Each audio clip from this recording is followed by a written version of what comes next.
자, 진짜 추석은 지금 응급실 대란 때문에 걱정이에요. 아. 이 방송 보는 모든 분들이 대상일 수 있습니다. 맞습니다. 뭐 중간에 음식물 먹다가 체하실 수도 있고 맹장이 터질 수도 있고 교통사고가 날 수도 네. 있고 정말 많은 그러니까 예외가 없는 대상이라서 이게 좀 두려운 건데 자 이 이야기 한번 해보겠습니다. 어쨌든 이거랑 관련해서 윤석열이 한동훈을 왕따시켰다는 보도부터 그러니까 지금 한동훈이 이거 저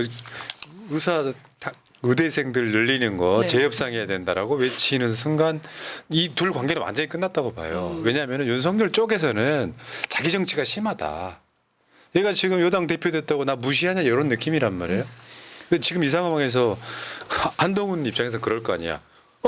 대통령실 안 가셨어요? 그러니까 왜요? 뭔데요? 그러니까 다른 최고위원 갔다던데요? 그러니까 나 뭐니? 몰랐는데 이렇게 되는 나 상황이에요. 처음 듣는데 네. 이거죠.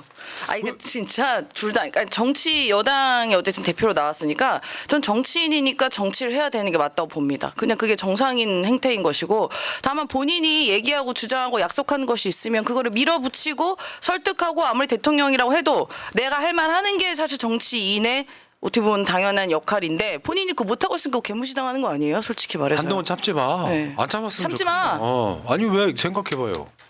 진짜 이거는 어제 정청래 의원하고도 비슷한 이야기 했는데 정청래 의원이 다른 유튜브 방송들 싹 모아서 밥 사주면서 나만 뺐다고 생각해봐. 근데 몰랐어. 남한테 들었어. 그것도. 남한테 들었어. 기분 나쁘죠. 자, 근데 대통령실은 정치인의 만남은 자주 이루어져 왔다. 특별한 일은 아니다 이러는데 최소한 이런 상황이 되려면 얘네들은 지금 인류만 불렀다는 거잖아요. 네. 인류도 최고위원인데. 근데 그 이야기를 남한테 들어서 기분 나쁜 이야기를 다른 맥락으로 얘기하고 있죠. 윤석열이 뭐 밤중에 통화하거나 자주 만나는 건 세상 사람 다 아는 얘기잖아. 그렇죠. 특별한 일 아니라고 말하고 싶은 거잖아요. 근데 일요일 오후 4시에 윤상현이 전화해서 식사 한번 하시죠? 라고 해서 그래 와 저녁 때 와 이렇게 얘기해서 바로 만남이 이루어졌다는 거 이게 정상적인 일입니까? 당일에 대통령이랑 바로 전화해서 약속 잡을 수 있어요? 이런 게 너무 비일비재하게 일어난다는 게 맞아요. 문제인 거죠. 그리고 그거보다 더 말이 안 되는 건 이게 바로 언론에 보도가 된다. 너무 큰 문제입니다. 그러니까 술 친구를 날마다 바꿔가는 거예요. 오늘은 이 사람하고 내일은 저 사람하고. 하루라도 안 빠지는 것 같아요. 내가 봤을 때. 그러니까 이제 원래 술을 계속 먹던 사람들은요, 이게 한 번 딱 끊고 아예 안 먹으면 몰라도 한 번 먹으면 계속 먹어야 되는 그런 습성이 약간 있어요. 그래서 뭐 한때 아주 제 가까이 있는 계신 분도 매일 거의 술을 먹어야 되는 분이 계십니다. 그러면은 이분이 계속 그날 저녁 6시 뭐 5시면 술씨라고 하거든요. 술씨? 전날에 그렇게 먹고 아침에 죽겠다 내 술 먹으면 인간이 아니야 하다가 5시에 누구 먹을 사람 없나? 하고 막 뒤져요. 근데 또 윤석열도 똑같은 상황이 아닌가 임세현 자기 싶습니다. 이야기하고 있다. 자, 근데 문제는 이렇게 농담할 게 아니라 문제는 어저께부터 수시 접수가 시작됐어요. 여러분 그 대학 입학의 수시 비중이 엄청 높습니다. 우리 때는 그냥 학력고사 하나 보면 그걸로 그냥 땡쳤지만 맞아요. 수시로 합격하는 사람들 비중이 엄청 높아요. 한번 보세요. 2025학년도 의과대학 모집 개요해가지고 전체 모집 인원이 의대가 39개가 있는데 그중에 지금 정시 수시 비율이 있지 않습니까? 2025년 수시 비율 한번 보세요. 훨씬 높네요. 거의 30% 정도를 이제 수시 이렇게 그러니까 1,577명 총 4,610명 중에서 1,577명을 수시로 뽑아요. 근데 이게 늘어났지 않습니까? 네. 근데 여러분들이 저번에 이 문제가 처음 돌출했을 때 우리가 뭐라 그랬었냐면은 공부 좀 하는 학생들이 이공계 갈 친구들이 의대 간다. 그러니까 전반적으로 이렇게 상황이 됐는데 수시가 시작될 때까지 이 문제는 해결이 안 된 상태에서 계속 꼬이고 있는 거예요. 사실 저번에 말씀드린 것처럼 이 의사 수 늘리는 거는 지역 의료 또는 공공의료 공공의료. 이런 것들에 네. 관한 문제였었거든요. 지금 뭐 이 상태가 지금 시작이 됐고 또 이런 친구들이 이제 지금 서울대 중도 탈락자 한번 보겠습니다. 의대 가겠다고요. 서울대 다니다 그만두는 거예요. 네. 이공계 쪽에서. 그러니까 서울대 이공계를 다니던 친구들이 의사 수가 늘어난다고 의대가 지금 정원이 늘어난다고 그만두기 시작하는 거예요. 그러니까 지금 의료계에서는 그거죠. 올해부터 다시 무효로 하자. 그리고 한 2년 있다가 그때 한번 논의해보자 이건데 지금 정부 입장에서도 물러나긴 좀 상당히 힘들어졌죠. 그런데 의사들은 돌아올 생각이 없는 상황. 그러니까 지금 정부가 계속 이렇게 버티는 게 바로 지금 이렇게 서울대를 그만두고 그다음에 뭐 재수하고 그다음에 의대를 가기 위해서 준비하고 있는 이 학생들과 학부모들을 믿고 있기 때문입니다. 지금 의사 정원 확대한다고 발표 났을 때 제일 먼저 움직였던 게 학원가입니다. 학원가에 바로 의대 입시 준비반들이 싹 다 개설이 됐어요. 그러기 위해서 많은 학생들이 준비했고 학부모들이 다들 자기 자녀들을 의대 입시로 몰아넣었습니다. 이 사람들한테 지금 당장 다시 엎을게라고 하면은 들고 일어날 게 뻔하기 때문에 이 사람들을 백으로 믿고 지금 계속 버티고 있는 겁니다. 지금 그래서 지금 분위기가 여론전 하는 거거든요. 한동훈이나 윤석열이 조국 이재명 수사할 때 했던 짓이 바로 여론전이잖아요. 네. 똑같아요. 그 의사들 악마화가 지금 계속 되고 있는 건데 문제는 결국 해결이 되고 안 되고의 문제가 아니라 당장 응급실을 어떻게 할 거냐. 우리 앞에 지금 눈앞에 닥친 상황인 거잖아요. 네, 근데 계속 뉴스들이 나와요. 이게 뭐냐면 첫 번째 응급실 못 가니까 이제 공공 심야약국에 사람들이 지금 몰려든다고 해요. 이게 뭔 짓입니까 이게. 이게 첫 번째고. 네. 뭐 약으로 해결 안 되는 일들도 굉장히 많죠. 응급실 갈 상황이면 약으로는 이미 해결하기 어려운 지경이니까요. 그러니까 윤석열이 오늘 그랬어요. 의료진의 헌신에 보답하기 위해서 추석 연휴 전후 건강보험 수가를 한시적으로 3.5배 대폭 인상하겠다. 말하자면 의사들한테 명절에 근무를 하면 옛날에 받던 돈보다 3.5배 더 줄게 이런 거거든요. 난 이게 열받는 게 얘네들이 돈 줄게. 야, 이게 제일 싫어. 맞아요. 그 모든 것을 이제 금전, 돈, 경제적인 상황으로 보는 건데요. 이게 웃긴 게요.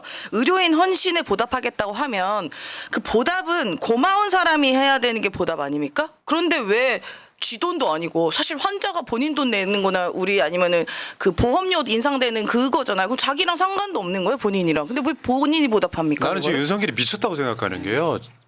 지금 그랬잖아요. 추석 기간 중에 걱정 없이 의료 서비스를 받을 수 있다고 단정을 해버린 거야. 네. 저번 국정 브리핑 할 때 뭐 현장에 가보십시오. 문제 없으면 됐던 거랑 똑같은 맥락이에요. 그러니까 지금 추석 기간 중에 걱정 없이 의료 서비스를 받을 수 있다고 이야기하는데 현실이 완전 다르다.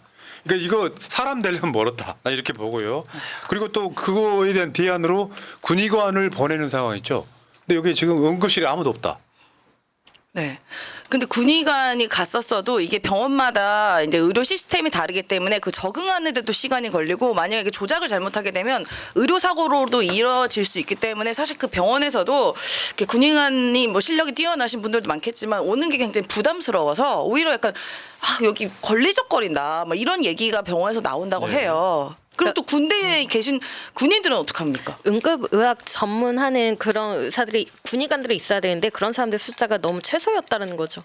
예. 조삼모사이죠. 그러니까 이게 말이 안 되고 어차피 응급의학 전문의도 없는 상태에서 몇백 명 내려보면 뭐예요? 쓸 데가 없는데. 그러니까 지금 그 다음 대책으로 알바 모집한 거 아니에요. 3.5배 더 줄 테니까 와라. 근데 그것도 바로 반박이 됐습니다. 응급의료라는 게 시스템이 있고 기기가 있고 손발 맞춰봐야 되는데 한시적으로 며칠 일할 사람들 모집해가지고 이 대처가 되겠냐 이런 거고. 그러니까 추석 연휴 의료 한개 의료 당직 병원 설 연휴에 2배다 뭐 이런 식으로 지금 현장은 그런데 이상 없이 서비스 받을 수 있다 이런 개소리 하고 있는 것 같고요. 자, 저는 이렇게 봐요. 지금 전문가들 이야기가 이런 거거든요. 대통령실이 이거를 뭐 풀겠다는 의지를 보여줘야 되는데 그냥 의사들과 소위 말하면 치킨 게임 하고 있어요. 네. 치킨 게임이라는 게 어느 한쪽이 물러나야 되는데 서로 막 부딪히며 달려오는 상황이라 그 피해는 고스란히 국민들한테 있다. 현실적으로 지금 의사분들 지금 삭발 단식 이거 하고 있거든요. 물러설 생각 없는 거예요. 지금 추석 연휴는 바로 코앞에 다가와 있는데 사태는 풀릴 수가 없는 상태. 네. 말씀하세요. 아무리 전문의들한테 뭐 처우를 좋게 해주고 의료 수가를 올려준다고 해도 전공의들이 다 떠난 상황에서 병원은 굴러갈 수가 없습니다. 전공의들이 그 병원의 대부분의 시스템을 맡고 있는데 그게 없는 상태에서 어떻게 병원이 굴러갑니까? 그런데 이 상황에서 정부가 뭐라도 양보하지 않으면 애초에 처음부터 전면 처리하고 다시 의논을 해야지 그렇게 아니면 해결의 기미가 1도 보이지 않습니다. 정말. 그러니까 이거는 정말 답답할 것 같아. 오히려 윤석열 입장에서도. 그러니까 뭐 물론 나도 본인 레임덕이고 계속 밀고 가도 국민 여론 안 좋고 뭐 답답한 상황인데 사실 그 정도의 문제 의식도 없어요. 근데 이 전공의 분들이 사실상 그분들의 희생 때문에 우리가 의료 시스템이 굉장히 저렴한 비용에 공급받을 수 있었던 것이 그분들이 이제 미래를 내다보고 고생을 하시는 거는 그 월급에 비해서 굉장히 경무를 하고 계신 건데 사실 이 문제가 2020년 코로나 사태 때 이제 400명 증원으로 사실 문제가 사실 됐었지만 그 당시 문재인 정부는 의사분들 반발과 또 코로나는 특수한 상황이 있어서 잠시 이제 이거를 봉합을 했어요. 그리고 의협이랑 뭔가 이제 정부에서 함께 보건복지부 장관 통해서 같이 작성을 한 것에는 앞으로 이렇게 의료 체계 변동이 있는 것에 대해서 그 의료 현장에 있는 의사들과 의협의 그 의견을 듣고 해야 된다라는 게 이제 정확히 적혀 있다고 하는데 이번에 윤석열 정권에서는 그거 다 그냥 무시하고 갑자기 근거도 없는 2,000명이 갑자기 밀어붙이니까 이 상황이 나온 거잖아요. 그러니까 의사들이 뭐 단순히 누군가는 이기적인 의료 집단들이 나와 얘기는 하지만 사실 그런 기초에는 약속이 있었기 때문에 그 약속을 왜 무시하냐. 그리고 맞아요. 뭔가 이 의사들이 이제 뭐 이렇게 의견을 표출하고 하니까 마치 무슨 매도하는 이기적인 집단으로 매도하면서 야 니네 그만두려면 그만둬. 우리 버틸 수 있어라는 식의 모욕을 줬기 때문에 의사들이 더 돌아올 이제 뭔가 뻔덕지가 없는 것이죠. 그러니까 아마 윤석열 입장에서는 추석 연휴 지나고 다가올 어떤 의료 관련한 재앙이 굉장히 두려울 텐데 오늘도 뻔뻔한 거짓말 한 거잖아요. 네. 이상 없이 이제 응급실 돌아간다. 이게 도대체 돈을 많이 주면 의사들이 올 거라는 생각을 또 어떻게 하는지 모르겠어요. 자, 국민들은 이렇습니다. 추석 연휴에 응급실 상황이 두렵다. 87.8%. 네. 그래서 이 문제 때문에 대구 경북 70대 이상까지도 윤석열에 대한 비판적이다. 요거는 아마 우리 국민들 입장에서는 응급실 대란이라고 하는 산을 넘어야 되겠지만 윤석열 입장에서는 이게 어떤 식으로 탄핵에 영향을 줄지 굉장히 명약관화한 거죠. 무능하기도 하고 간교하기도 하고 사악하기도 하고 뭔가 좋게 봐줄래야 봐줄 수 없는 그것밖에 없는 정권인 것 같아요. 그러니까 간단히 말해서 다 생선 발가먹을 거 다 발가먹고 지금 생선 뼈만 남아 있는 그런 느낌의 정권이다 이렇게 봅니다. 오죽한 보수에 이제 논평하시는 그 보수 쪽 누가 봐도 항상 보수 편에만 들고 뭐 해도 윤석열 편 들었던 분도 이제는 레임덕 수준 심각하다. 예. 이런 상황은 도저히 못 견디겠다고 얘기하더라고요. 제가 봤을 때는 보수 네. 쪽에서도 윤석열 탄핵한다 그러면 반대 안 할 것 같습니다. 네. 솔직히 말해. 예. 차라리 저거 그냥 내리고 그런 느낌인 것 같아요. 응급실 상황이 두렵지 않다라고 답한 12.2%가 윤석열의 다음 지지율이 될 것이다 예. 라고 보입니다. 자, 알겠습니다. 여기까지. 멧돼지 잡으러 가자니 의대생이 많아지면 과학자는 줄어듭니다. 맞죠? 구자형님, 제발 빨리 좀 멧돼지를 잡아 껍질을 벗겨 광화문에 널어놓고 바짝 말입시다. 멧돼지 육포입니까? 자, 감사합니다. 땡큐.